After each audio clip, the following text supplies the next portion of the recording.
put a strong enough emphasis on listening.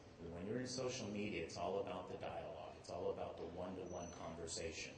One of the great things about social media is everybody has a voice, which means everybody deserves to say something, and everybody has a chance, an opportunity to be listened to. There are lots of tools out there in order to help you listen. And finding out what it is that your customers want before you go out there telling them what you think they need is probably one of the best things that you can do.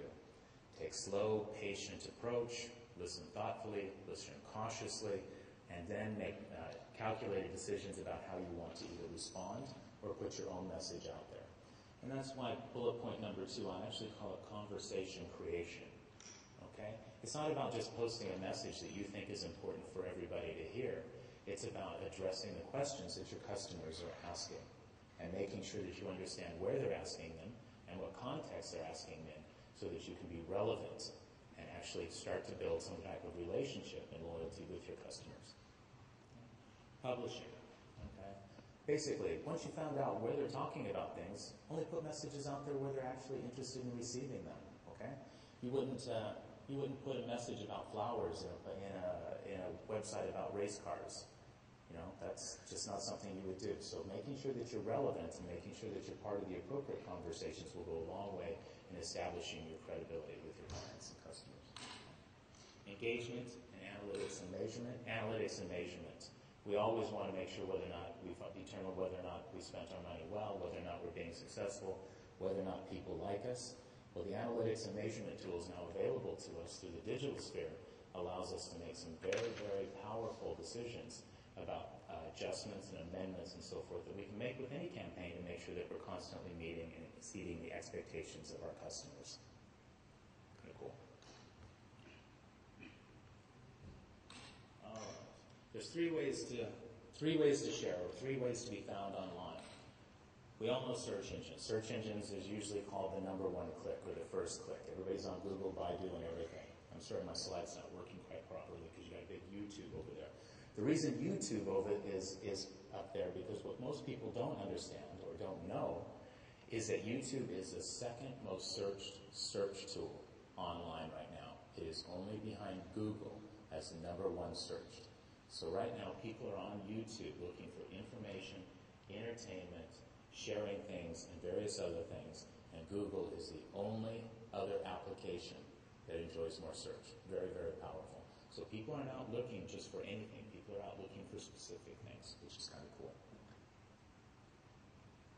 Okay. The social graph. I don't know how well you can see this, but this is actually a puzzle with lots of different pieces and things like that. What I love about the social graph is it's the newest old thing that there has ever been in the world kind of thing.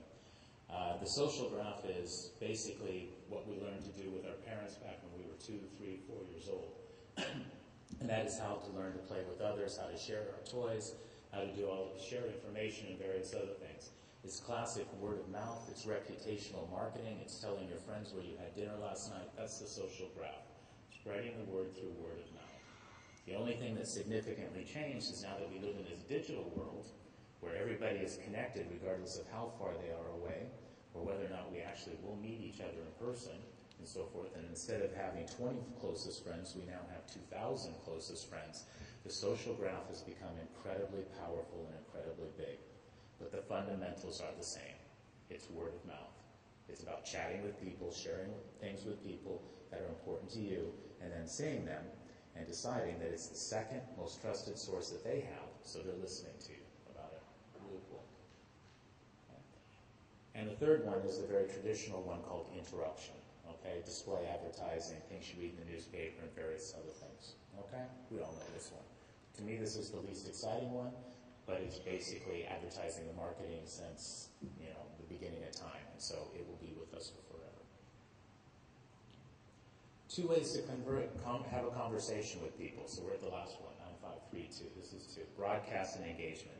You'll hear this called lots of different things, but basically the broadcast is the old style of advertising and marketing. Very reliable, very trusted. Don't even want to see it go away.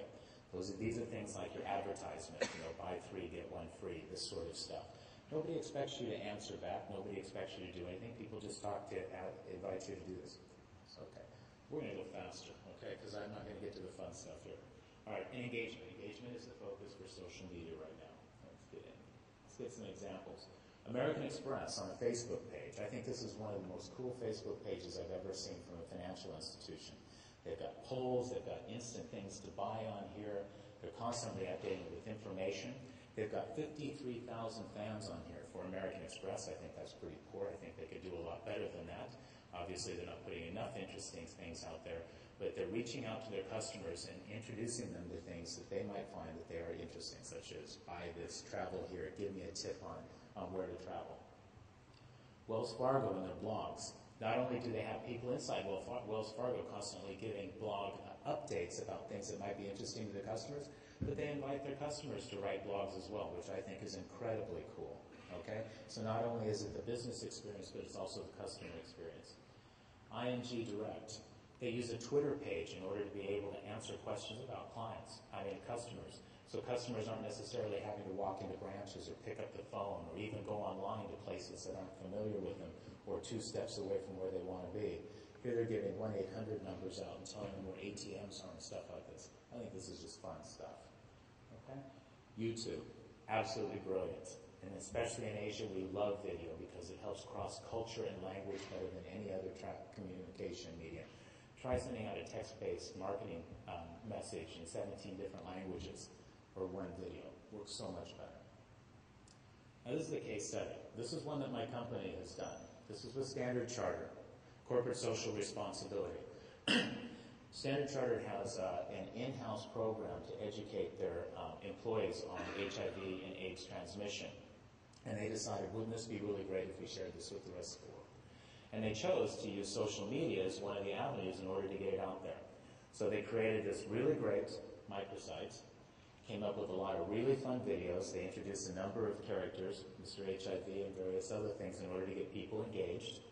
We helped them put it across 17 countries, 4 languages. We engaged in blogger outreach, which means that we went out there and we said, hey, blogger person, we got this really cool thing. Why don't you tell the world about it for us?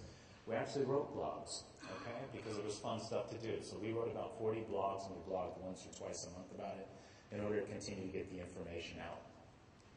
We posted thousands of forum postings and received tens, if not hundreds of thousands of views and responses. Overwhelming number of responses. Absolutely fantastic. It was a great idea. It was a cool concept. It was fun done. Video. The whole thing, the whole communication was watch these series of videos. At the end, you take a simple test. All of a sudden, you're protected. It was absolutely brilliant. A lot of people could do it. It was easy for people to use, easy to invest. Facebook, Twitter streams, articles, and bookmarks. We used all of the 9 channels to push it out there. And I think it was incredibly successful. And it was one of the ways in which something so important as HIV and AIDS transmission from a very successful in-house program was able to be suitcased and put out to the general public. Very interesting. Okay. I'm done. Okay. 2 minutes. Well, does anybody have any questions specific to the slide? There will be a Q&A opportunity at the end. So, if not, I'm going to give a little extra time to the next speaker here because he could do it. All right? Okay, thank you very much. Thank Doug, everyone.